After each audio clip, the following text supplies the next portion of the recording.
Yeah, I know we got in trouble for this, but this movie does have a stacked cast. If not the most stacked cast. The most stacked. It could be the most stacked. I don't know. It's pretty damn good. It's great. There's so many people in this. I mean, I couldn't believe who kept showing up. It was just fantastic. Yeah, definitely.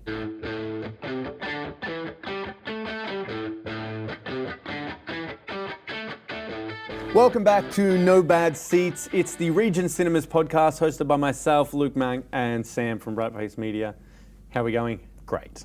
Always good. It's always good. When we're at the movie, there's no bad seats. I feel like it's always good, and we start these introductions, and it does feel good because we've just watched a movie and we're excited to talk about it. So Exactly it's like, right. Every week, how you feeling? I'm feeling good. But, it doesn't matter. That's the feeling we get coming out of the movies. If right? we ever get less than a great, send help. Yeah, there's something going on. Something's wrong, yeah. It's like the movie wasn't working this week. Something was happening. Yeah. The cinema was broken. The projector wasn't working. The light's gone out. I don't know. Something has gone terribly wrong.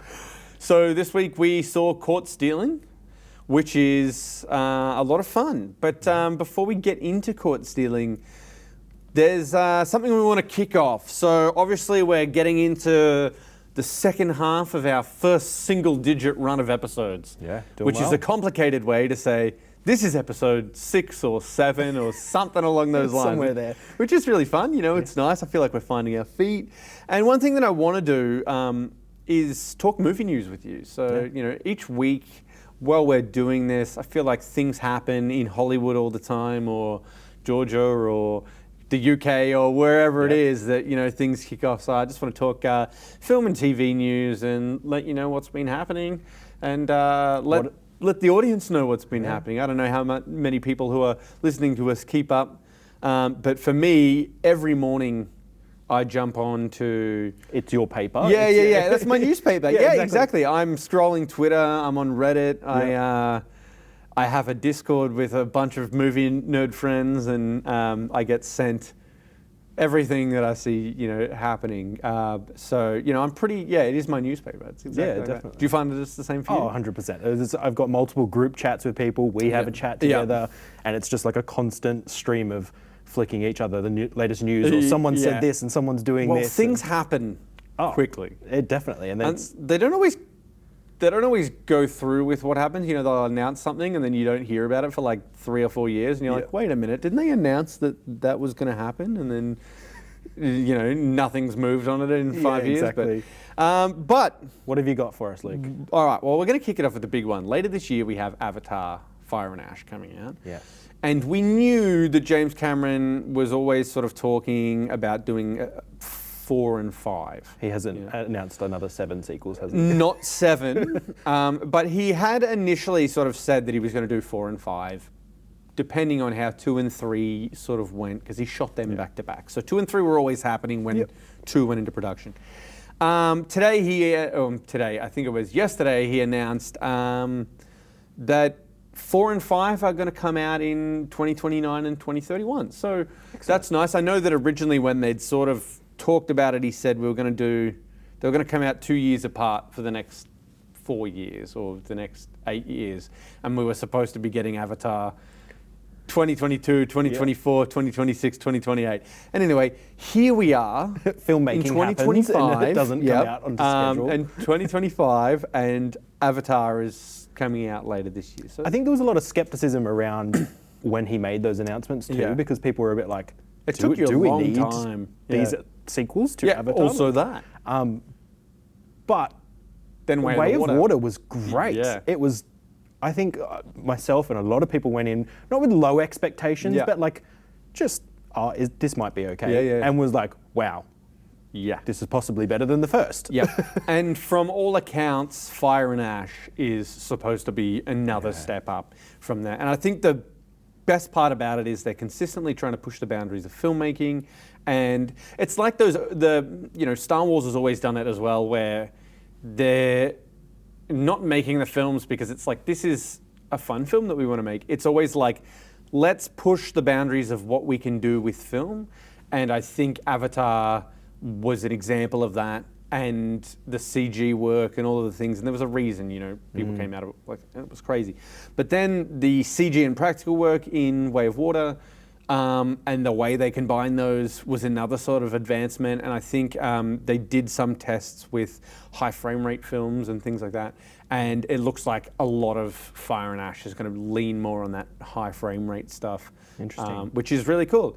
So yeah, that's exciting. 2029 and 2031, Avatar 4 and 5 on the way. And I personally am very here for it. Yeah, I'm very excited. So next up, Thunderbolts director, Jake Drake is directing. Yep, Drake is directing the new. Wow. Yep. Drake, who's known for directing the Thunderbolts, of course, as well as the many albums and all of that. No, Jake Schreier, I think his name is, has announced that he is officially working on the X-Men for Marvel. Wonderful. He's in production. It's happening. It's finally happening. You know, obviously Marvel acquired the rights to the Fantastic Four and the X-Men in the Fox merger, which was 2020. And people have been going, cool, when are the X-Men coming? When is it coming? Come on. Yeah, okay, yeah, you got Wolverine in with Deadpool and Wolverine. You got all the Fox characters, cool. You've done all that. You've ticked all those boxes. Fox's characters and legacies, they're done. Okay, now get to the X-Men. Give us what we want. And honestly, like, I know you haven't seen Thunderbolts yet. I thought Thunderbolts was really good. I've heard great things. It was very much pulled back compared to a lot of the Marvel films that go quite large. And because of that, I feel like it was, you know, more character driven and all of that sort of stuff. So, you know, looking at it, Drake feels like the right choice, or Jake Schreier feels like a good choice to, you know, take this group of characters and be able to do them all justice. I feel like, you know, give them. Is there any news on what setting we're getting? No, nothing. It was just, I'm working on X-Men. There was no production. Cool. You know, it's in production, and then it was like no news on what the setting is, no news on who's in it, no news on what characters they're using. We just know he's in production. So let's give it a bit of time. And yeah, I think that'll be really, really interesting. Yeah, definitely down for that. And this one is an interesting piece of news here. Cobra Kai creators have announced they've got a new film that's being produced by David Leitch. Yeah. I'm listening. Yeah. They're remaking Knight Rider.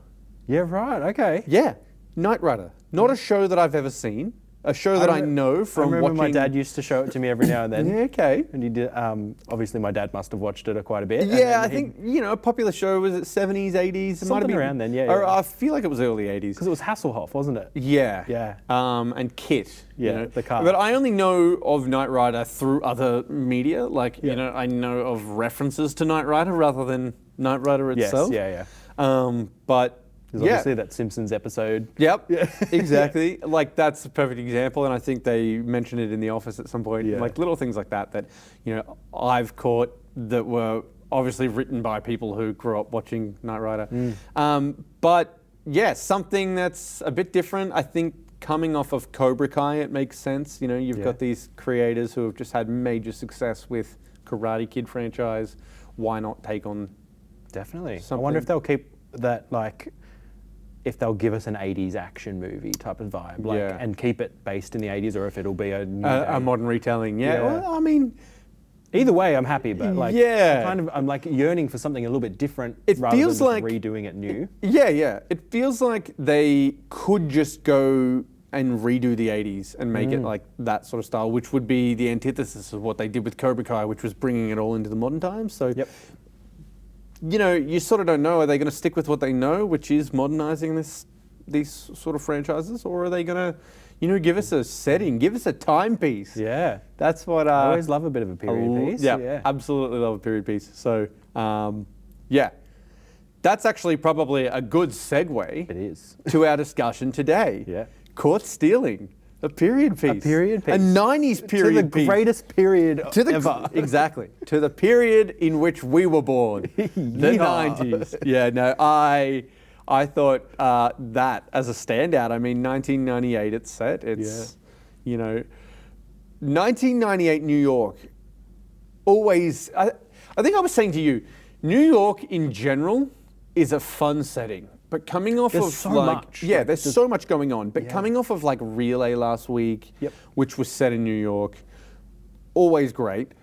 But then you go to a period piece where it's set in like Lower East Side, Chinatown, low socioeconomic areas in New York, and you've got that sort of aesthetic where it's like the clotheslines hung up between the houses and mountains like of trash bags everywhere, and kids playing in the street and it's fire such hydrants and grungy and gritty feel to it. Grungy and gritty is the perfect terminology for it, and like that just immediately grabs me. And like I feel like you get that sort of aesthetic in any sort of New York Times piece when you look back at something like The Godfather, or as we've spoken about, like Scorsese's really good at leaning into those sorts of the darkness of You look at that sort of like, as I said, lower socioeconomic or that mafia sort of style, and you got a Coppola, you got a Scorsese, and they sort of love those areas, and there's a reason for it. But like, there must be millions of amazing stories that nobody knows about. Exactly. And then the few that do get out, we're always like, give us more. Yeah. And I'm a sucker for that sort of aesthetic and environment. And yeah, I mean, Caught Stealing, it gave us that straight away. So like, straight off the bat, here I am, I'm in. Yeah. But then, as we said, what a cast. Oh, definitely. And everyone, again, we're going to get in trouble for this, but everyone is giving stellar performances. Yeah. Austin Butler just coming out of the gate. Yeah. Great. I think a lot of people started to question after Elvis if it was a one-off type of thing. I don't think so. I mean, I'm going to get in trouble for You're this, caught slacking. Yeah. I have not seen Dune Part 2. Yep. I know, I'm really sorry. Yeah. This guy has a film podcast and he hasn't seen Dune Part 2. I'm sorry. We'll have to do something about that. Yeah, we'll have to do something about it. But obviously heard great things about him in that he was fantastic. And then he just comes out of the gate swinging. Yeah. It's literally swinging in a couple of scenes. Absolutely phenomenal performance. Forgot that I was watching Austin Butler. Yeah. Austin Butler sits in this range for me where it's like, I'm looking at him in this, I'm looking at him in The Bike Riders, which I saw, The Bike Riders, Tom Hardy, Austin Butler. And I don't know about you, but like the aesthetic I get from him is he's like Charlie Hunnam. Yep. I get like Sons of Anarchy. I see Sons of Anarchy every time I see him, and he's sitting there with like drinking beer, cigarette. He fits in a bar scene perfectly. He fits in a bar scene perfectly. But something about him gives me this like movie star vibe. Like he's got a movie star quality about him, and there's a reason he keeps getting cast in these major movies. He was Elvis. I know he was in discussion for Superman. Like he was one of the top 5 choices for Superman. Like I don't know if I see that, but there's a reason he's in these discussions. His name got brought up this week for Bond. I don't know if you saw the quote. Right. The quote that he gave, he was like, give it to a British person. Yeah. He was like, I'm American, stop talking about me. And I was like, yep. Thank you. I respect it. Glenn Powell did the same. He was like, I'm a Texan. No. Yeah. So like, beautiful, great. Great. 2 people that can be easy, like great movie stars, and they both went, I don't want a thing to do with Bond. I don't want to be Bond. I'm pretty sure Austin Butler said he was like, make me a villain. I was like, hell yes. Yes. Yes, give me the American villain. Give me the New York American villain to face off against James Bond. Yeah, exactly. But yeah, Austin Butler, he is coming into this class of actors who I just see progressively building up, who, we've had these Brad Pitts and Tom Cruises and people like that who are getting older, and we haven't really had a lot of this like caliber of movie star over the past like 10 years.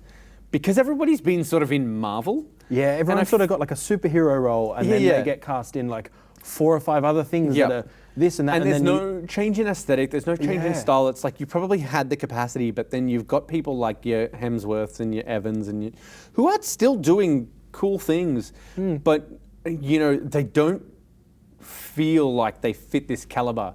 Whereas I feel like you've got people like a Timothée Chalamet who consistently tries to do something different. Yep. Every single time I see Timothée Chalamet, he's a totally different character, and I'm so here for it. Yeah. And then you've got a Glenn Powell who, is a villain in Top Gun Maverick, and then turns around and does Twisters And then he turns around and he's a love interest in Anyone But You. Yeah. And now he's got The Running Man coming out where he looks like he's sort of like he's variety. And then you got a Austin Butler who is doing the same thing. He's Elvis. And then he's turning around and he's in something like Caught Stealing where it's... They're taking on interesting roles, and I think that's the big thing, is that they're not just going for the payday. Because you know any of them could get a Marvel role. Oh, easily. Like that. If they turn around and say, I want to be in a Marvel movie, Marvel will be like, sign here. Yep. Because they know here's that, all the money, no worries, you'll be freaking whoever for the next 10 years. You know? Exactly. All right, cool. We need a new... I can't even think of a character right now. We need the X-Men. Yeah. We've just discussed it. We need all the X-Men. exactly. Let's cast Glenn Powell as Iceman. Let's cast, Austin Butler's our Pyro. Yeah. Oh my God. You got Timothée Chalamet as Cyclops. It's there, They could do it like that. Yeah. But I like that. And this is no disrespect to Marvel. I don't think there's any actors who have jumped into Marvel roles who couldn't portray that, but it's almost like they get stuck and then typecast because these movies are so big. Definitely, that yes. Then it's hard to break out of that. I think so. Like you said, like Hemsworth even. Every role he seems to take on seems to just be sort of pale in comparison to Thor. I will argue that his role in Furiosa, which is extremely underrated, yes. extremely underrated I'll give you that film, one. and I'll never forgive the world for letting that movie tank and then thus killing the Mad Max franchise for Australia. Australia had Mad Max the way that England has James Bond, and they let it die. Yeah. And that movie ruled. I loved Furiosa so much, and I wanted to see The Wasteland, the sequel with Tom Hardy. The prequel to Fury Road, but that went alongside Furious. I wanted to see it. I know there was a script. Why do we keep doing this to George Miller? George Miller has so many great things that are in the pipeline. Like was going to do Justice League. He was going to do Justice League. What a cast. It doesn't happen for him, and it's such a wasted potential. A stacked cast, that Justice League movie. A stacked cast. All right. But yeah, moving on from Austin Butler, who we know, we love. You need to watch Doom Part 2. Zoë Kravitz is in this movie. Brilliant. Liev Schreiber. Yep. We've got Vincent D'Onofrio. Just like these like heavy hitters just popping up. Just. And also Bad Bunny. Yes. That's Bad Bunny appearing in this movie. And then he's doing great, by the way. He's been in a few roles recently. And he has. You're great at this. He has been in a few roles recently, and he's been great in these roles. And it was really funny seeing him as a Puerto Rican gangster in Caught Stealing, who was this really threatening character after seeing him as the caddy in Happy Gilmore 2 just weeks ago. And then before that, I loved him in Bullet Train. Oh, yep. Bullet Train he was good in. Yeah, I think it was the first time I saw him on screen. And I know he was working, while we're talking Marvel movies, I know he was working with Sony trying to develop this. I can't remember the name of the movie, but one of the villains. L something. Yeah. Yeah, I can't remember. But he was only a small character, but it was like a Puerto Rican wrestling character. It was part of that that deal of like Sony being like, we're going to announce all these villain projects and sort of see what sticks. And nothing stuck, and thus here we are. So yeah, it was one of these films that just had a bunch of people, and we didn't even talk, Matt Smith. Yes. We spoke last week in the trailer, Matt Smith. Mohawked Matt Smith. Mohawked Matt Smith, always good. And I mean, the film just hits the ground running. It just, straight off the bat, I mean, let's give a little context of what this film's about. Austin Butler's character is a high school baseball player who injured his knee and ruined his career in a... Essentially your has-been type of character, I guess. Who was in a car accident. Yeah. Couldn't, they were expecting him to go to Major League and get drafted. And in a car accident, ruined his career. Moved to New York. He's been in New York just serving... He's dating Zoë Kravitz. I think he said he'd been there for like 10 years or something. Been there for 10 years. And then his next door neighbor is Matt Smith, this punk, rebel. Like full-blown English punk. Like just really over the top. Yeah, but amazing. But great, yeah. And he has to leave because his dad's had a stroke, and he leaves his cat with Austin Butler. I think. Buddy the cat? Buddy the cat, with Hank. Yes. Who is Austin Butler. From there, a bunch of guys start showing up, Russian mob. Hebrew mob, all of these different people start getting involved, and it turns out that, what was his name? Russ?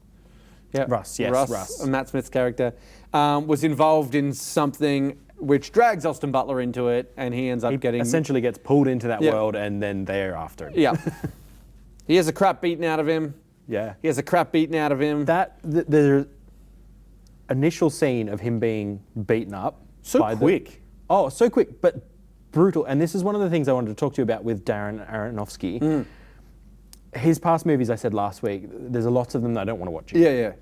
This is not the case for this movie. This was not the case. I would happily watch this movie again.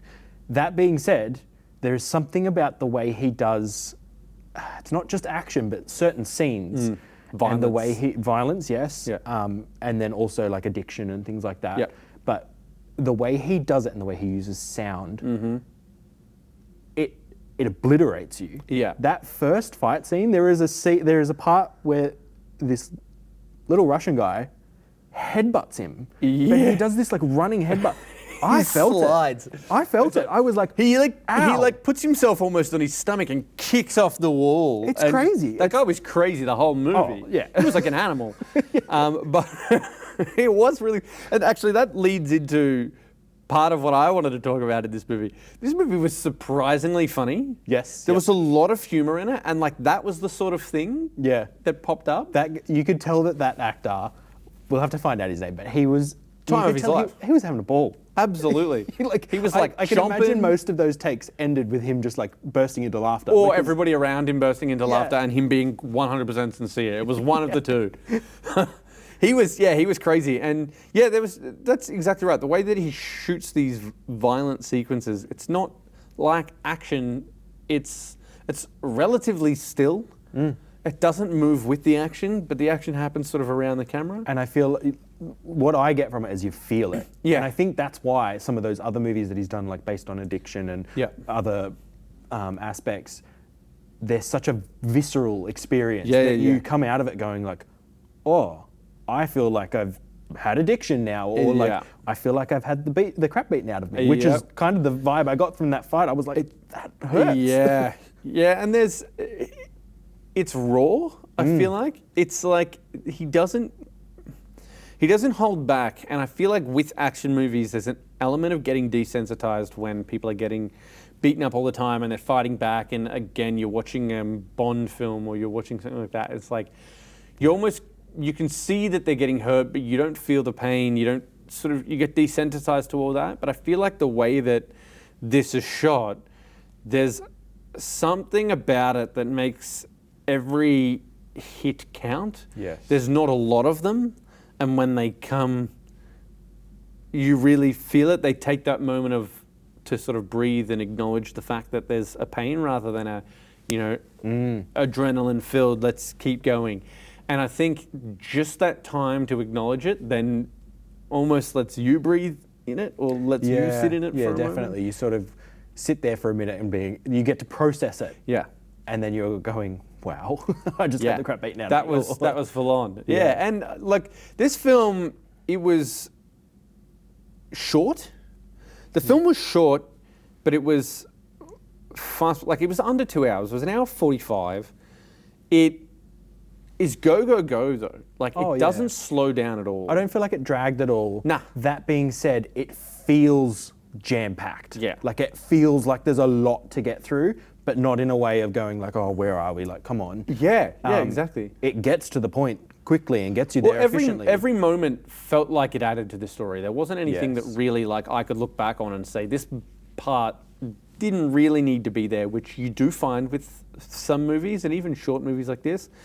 But what I found with this is that, everything added to the story, and it just sort of felt like everything was just building. And, you look at this cast, and one thing that I think both of us, the first thing that we said was like, I couldn't believe how little we saw of people, but it didn't feel like we were missing people. No, not at all. Like, Austin Butler is the thread throughout this entire movie, and we're following his story, but we're seeing Zoë Kravitz in and out. We're seeing Matt Smith in and out. We're seeing the Vincent D'Onofrio and Liev Schreiber, in and out. I loved those two together. Yeah, we're seeing Bad Bunny in and out. We're seeing also Action Bronson appearing. Yeah. Brilliant. I feel like New York style Action Bronson. That's the the mesh. You familiar with Action Bronson's music? No, not really. So, Action Bronson is a New York rapper. Okay. But he's very, very New York. He has a TV show, or he had a TV show. He was a big boy. He's actually lost a lot of weight and become a bit of a bodybuilder type, but he's a big boy, big solid guy, as you see in this. I think there's a line in the movie where they're like, there's some fat guy and the owner doing coke on the... But, he had a TV show called Fuck That's Delicious. Right, okay. And that was his whole show, was this thing where he would go to these New York eateries and try the food. And that was it. That was his whole show. So it's just very New York style. Like, I'll show you some of his music after, because Action Bronson is a lot of fun. But he's a big deal. Okay. Big deal rapper. He's got his own shoe line now with New Balance that he's linked up with. And nice. And he's, starting to make more appearances in film. And it's cool to see. And I've got a personal connection to Action Bronson via a friend of mine, which is really cool. So again, I hear a lot of stuff about Action Bronson early, and then spotting him in this, I'm like, oh, yeah, I did know that he was in this movie. Yeah, awesome. cool. And he's a fun role. So Action Bronson is another character who appears, but you get this through line of what Austin Butler's life looks like in this movie. And the way that people pop in and out was a bit surprising to me. But again, it felt like every moment added to it and built on this story that we were consistently seeing. That's definitely right. Every time someone appeared, it was another thread added into that story, and it all kind of paid off with everything. It all tied together. There was a reason that the Russians were there. There was a reason that the Hebrews were there, and they were button heads and they were against each other, and he was sort of dragged into the middle and being almost pulled between the two. Yeah. I honestly thought it was great. And a couple of shots that I just want to point out, they're both seen in the trailer. So if you're watching this, you haven't seen the trailer yet, go and watch the trailer. That big, in New York, that big world. Yes. That big silver framed world in the middle of the pond. Was it Flushing Meadows, I think? Flushing Meadows, I think they said it was. Nice, awesome shot. Camera rolls, flies right through the middle of it as the car chase is happening towards it. Awesome shot. Another one that I really, really loved, Austin Butler climbing down the fire escape. Yes. Right in the center. It's just... There was some really well done drone shots and things like that in this. And just slow. It doesn't feel like, sometimes the drone shots, they go real wide. They go, and they just feel like drone shots. It's designed like that. Yeah. This, real steady, real still. I was going to say there's not much, if any, handheld shaky cam. No. It's very precise, but not in a way that makes you feel... No, exactly. Like it just sits with it lets the story speak for itself, which I think is great. And what cinematography should do. It shouldn't take away from the story at all. This is actually shot by Matthew Lebatique, I think his name is, he did Black Swan, a couple of other of Aronofsky's films. There was another movie he did recently that I forgot what it is, but anyhow, great cinematographer. There was a lot of shots in this where I was watching, and it would start off as like a moving shot, and then it would just settle. And I loved that. I loved that we didn't have to keep moving for really no reason. There was one where they were sat at the table or something, and I can't remember if it was Austin Butler came and sat down, and we essentially followed him and sat down, and as he sat down, camera stopped. Yeah. That was it. We were sat down and we were with them in the conversation. And it was little things like that where I was like, they've really have that attention to detail of like, we are moving with the characters and we're here for the story. We're not here to flashy, do anything, stuff like that. But then when you did get those moving scenes like through the buildings, climbing the fire escape, just amazing. Oh, well, that's Beautiful the reason shots. they stand out. They stand out because they're so limited, and that's the benefit of a director like Aronofsky is you can do this where it's like, we know these moments where we're going to do something unique, and because of that, it's contrasted so well against the stillness of the rest of it. There's one actually, and this, I don't know if anyone else will be excited about this scene in any way. It's not an exciting scene. Early on in the film, Austin Butler's character goes to a laundromat. And then we get a shot of the laundromat. It's all nice and square. You see the front dryers or washers in front and the ones in the back. And then all of a sudden you just see his hand come up and pop the washing liquid on top, and then he stands up into frame. I don't know why it stood out to me, but it was just one of those like perfect shots to me where it just perfectly introduced his character again of like, oh, here he is. But he's not just walking into frame or anything like that. It was just this hand came up, just something put it on top, and then he just stood up. It's such a simple scene. It'll stand out to nobody else, but for some reason it just like stood out to me. I was like, that was a great way to bring the character in. Unexpectedly. Of course. Yeah. So little spots like that, I think I found really interesting. It'll be interesting to hear from, our audience and whether these sorts of things that you notice, like I know when I'm watching a movie, there'll be 2 or 3 moments in a movie that really just grab me, and then I just can't stop thinking about those sort of shots. And I think, as I said, those shots from the trailer were the ones for me, but I wonder whether people are watching movies and seeing these sorts of things, or if it's just more pulled back, more reserved. You know what I mean? Yeah, definitely. And I think it depends on the type of person you are. Like we look into the back end of all of these movies. We're like, oh, what's going on behind the scenes and things like that. And on different levels, again, like a lot of the time you're looking more at the like cast and certain things that are going on there. Whereas I'm like, oh, look at this camera move, or the way they shot this and things like that. And then I know people that'll go to the cinema and just they're just watching a movie, and I'm like, oh, I wish I was like you. I sort of think, it must be nice to be able to just do that. Unfortunately, we don't have the capacity to just do that because our brains are going, let's break it all down, let's break it all down, let's break it all down. We do not have the capacity to just go and watch a movie. Yeah, it must be so peaceful. Yeah. Can't relate. No, not at all. And it's like, once you know some of the tricks, and we won't put them out here because I'll ruin it'll ruin the experience. But like some of the tricks that they do in cinema and stuff, it sometimes will ruin a movie for you, particularly if a movie is not great at what it does and they're a bit obvious. There's certain things or they're too good. Oh, yes. You're watching a movie and the trick that they're pulling is too good, and you're like, well, now I can't think about what's actually happening in the story because I want to know what they're like. How did they do it? Yeah, that's what I'm thinking about. How did they do it? I got to break that down. All right, now, cool. I've missed the last couple of minutes of whatever's happening in the story because was thinking about how they shot that scene. Yeah, that can be frustrating. It definitely can. Yes, but no, I didn't get much of that from this movie. Like I said, there was a couple of moments where I was like, that's really cool. I like that. But apart from that, it was simple. Yeah, but not simple in a bad way. No, not at all. The story just keeps moving, and like we said, it does. Every minute, I feel like you're getting not necessarily new information, but new additions to the story that help it along and keep moving, and new introductions to characters, and new introductions to motives and things like that that really pull the movie along. All right, so I'm gonna introduce something here. I'm gonna start throwing this at you each week. All right, we're watching all these movies each week. I want to hear from you. Stand out. Give me a standout actor. In Caught Stealing? I mean, Austin Butler feels like the obvious choice. So let's cancel out Austin Butler for a second. Fair play. Who's your standout? Liev Schreiber. Yeah. Loved him. Yep. Again, another person that I was like, you're having fun. Yeah.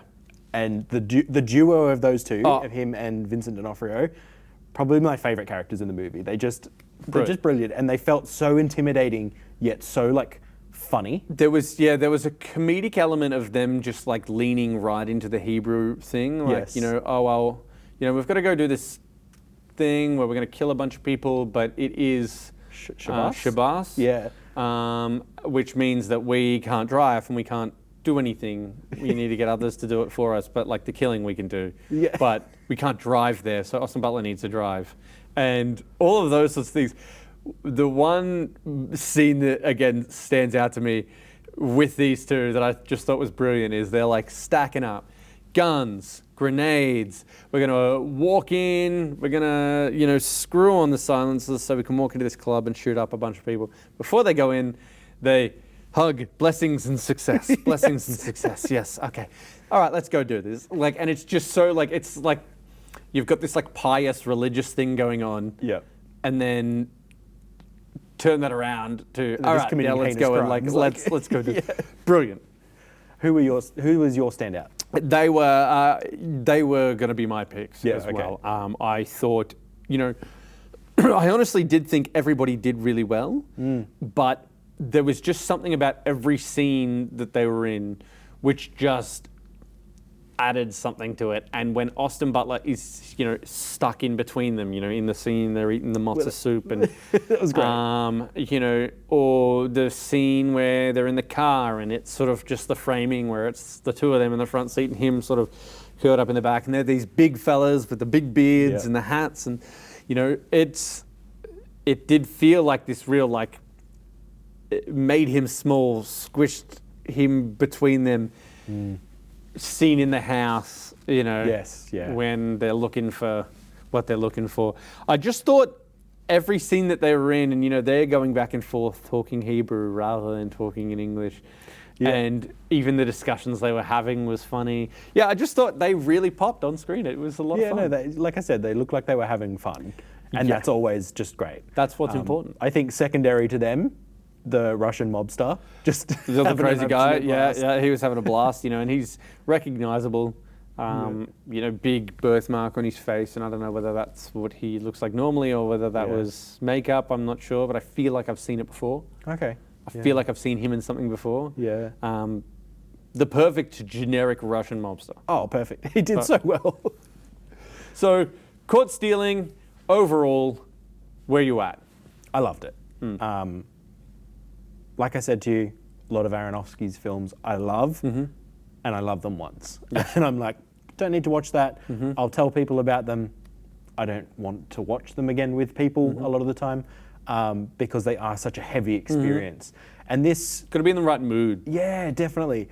This didn't feel so much of a heavy This felt experience. like a lot more accessible, didn't it? Definitely, It really did feel like it's a sort of way lighter than you feel. It's not a comedy, but it's sort of got that comedic it has those element. comedic elements where things are happening that are just comedic in what is happening rather than generally being jokes. Yeah, exactly. So it's not necessarily comedic, but I mean, I feel like it's for anyone who likes that sort of aesthetic as well. It's like if you're going for a movie where it's like mobsters and sort of heisty stuff, or anything like that, or even just that general New York aesthetic, and you're someone who likes a Scorsese or a Coppola or something like that, like this is definitely in that Yeah, vibe. I think when last week, as I said, it felt like a Scorsese movie done by Aronofsky.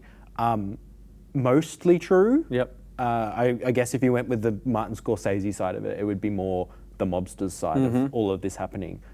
Whereas we've got our protagonist is getting away from them.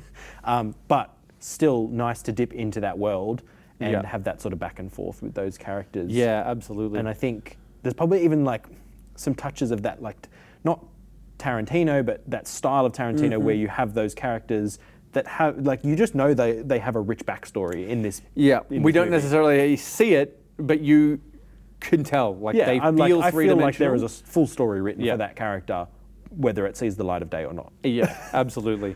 And I think with this film, as I said, liking that sort of style is going to be, it's going to mean that this is going to fit what you would normally watch. It's the sort of film that I would 100% recommend to anybody who likes that sort of mobster film. But those mobster films tend to be in that 2.5 hour, 3 hour, these really long sort of films that can be a lot. I know myself, if I'm watching, I need to be in the mood to watch those sorts of films, and I love those sorts of films. But knowing that it's going to be a big chunk of time, and at 1:45, this feels like it's quick, it's snappy, it gets right to the point. You get all of that sort of element, but you don't feel like you have to be dragged into this thing that's going to.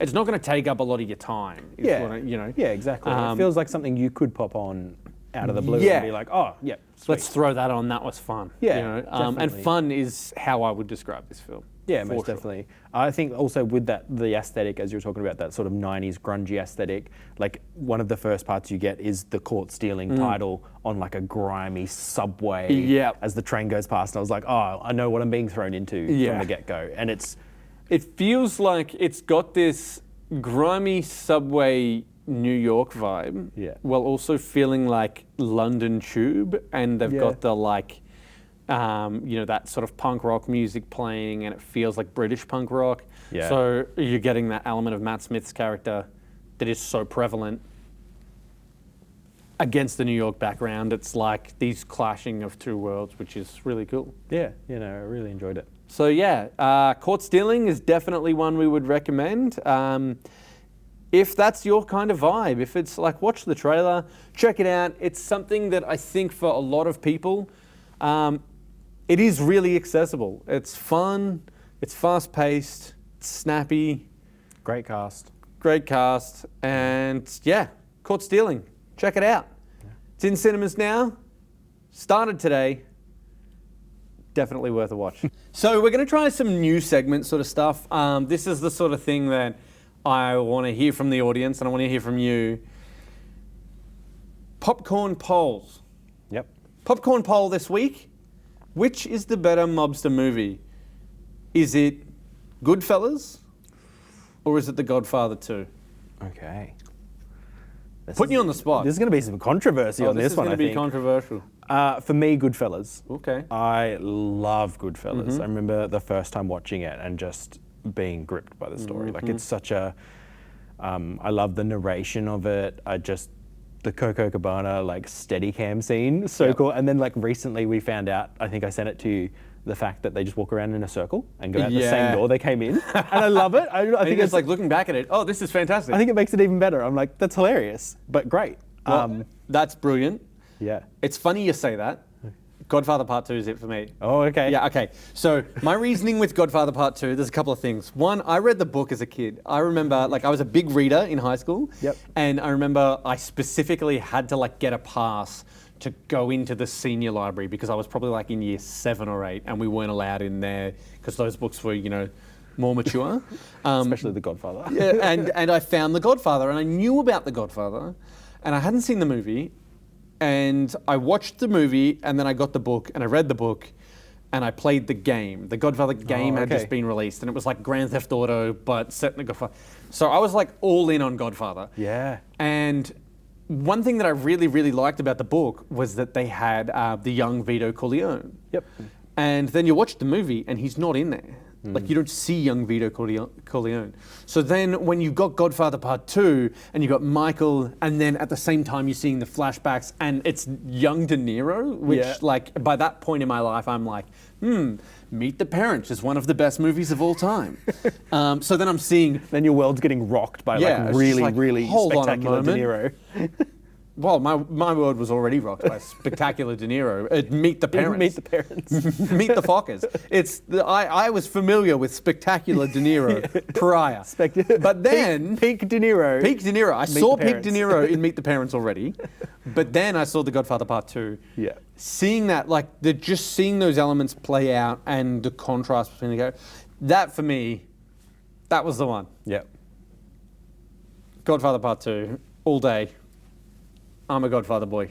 Yeah, that's... Fair play, fair play. I completely respect that. I think for me, it's something to do, like I love Martin Scorsese, and I think we talked about this a little bit with Caught Stealing, is that New York vibe he has and that mobster vibe he has that with all of his stories.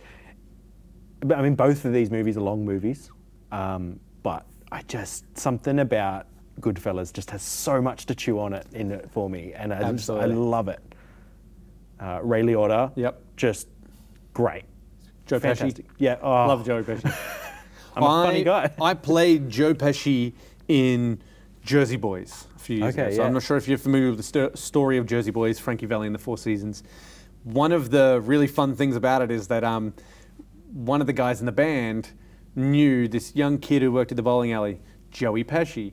And this was prior to him becoming the actor. He was 17, and he introduced Bob Gaudio and Tommy DeVito and Frankie Valli to each other, and that's how they become Frankie Valli in the Four Seasons. It was all sort of stemmed from Joe Pesci. Interesting. So in the play, in the musical, there's this scene where Joe Pesci is 17, he's in there, and he's like really hyper over the top, and I got to do that, which was super fun because he's one of the like few very comedic over the top roles in the movie.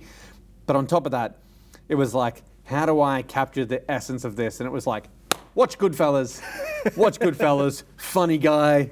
But that whole sequence, Yeah. it was just like, take that, place that on stage, Joe Pesci. Beautiful. Now we're going to move on to a trailer. Today we're going to watch Now You See Me, Now You Okay. Don't. So that's coming in- Finally, the Finally. right titling. Finally, the right titling. Yep. So Now You See Me 1 happened, and then Now You See Me 2 happened. Now You See Me, Now You Don't. We're going to watch a trailer for that now. Check it out. And then Chat about it. chat about it. Let's do it. Huge Jesse Eisenberg fan. Gonna be our helper. Okay. Woody Harrelson's my hey. guy. I love Woody Harrelson. Would you say it's a stacked cast? It's pretty stacked. Represent merit. Worth a try. Never know. I think you do know. Woody's just so great. Every time he's on screen, he just is always having fun. Oh I my think. God, I love Woody Harrelson so much. Yeah, he is always having fun. I think, honestly, I loved the Now You See Me movies. I know there's people who maybe didn't love the second one as much. I don't really remember. All I remember is good things. I loved both. I remember watching and enjoying both. I think the cast is great. I love Jesse Eisenberg. I love Isla Fisher. Dave Franco is always funny. Yep. Woody Harrelson is just great. Morgan Freeman, like how is Mark Ruffalo was in him? Oh, yeah, yeah. And Daniel Radcliffe was the villain in the second one, That's wasn't he? right. Yes, yeah. Like you said, I don't. They're not the most memorable movies, but I remember the movies. Yep. Like I remember that I loved Now You See Me and Now Yep. You See Me Too. I don't remember exactly what happened in both of them. I feel like they're the sort of films where it's like maybe you don't go back and they're not the sort of films you go, this is my favorite film of all time and I'm going to watch it 3 times a year.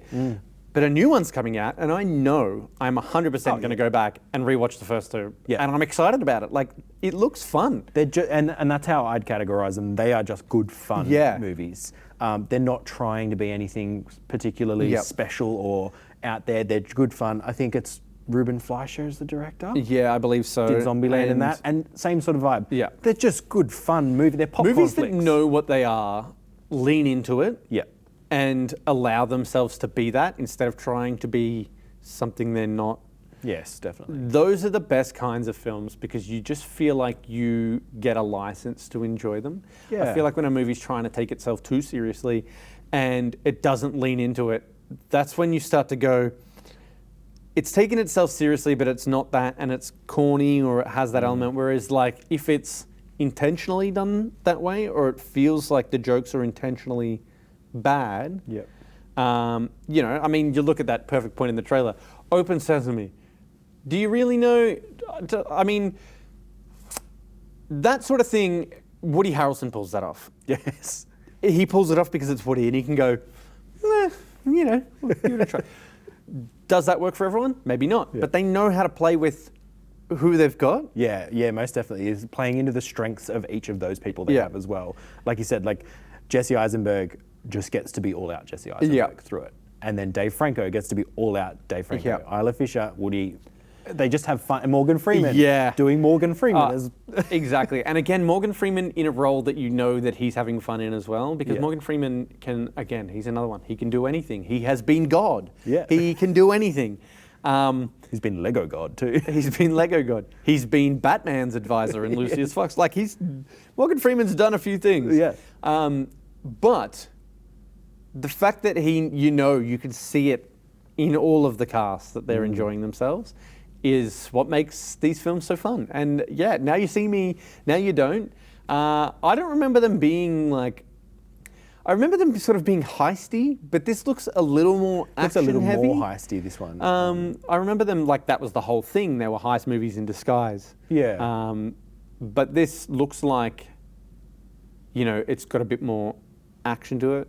Yeah, and I think going into the Now You See Me movies, you've just got to have fun. Like I think a lot of people went in being like, oh, I know how the magic trick's going to be done, and they try to like pull it apart. And I'm like, why? Just have fun. Just there is enjoy that it. thing though where there's an article that came out about how people prefer to know how things work, and then because they know how things work, they can enjoy things more.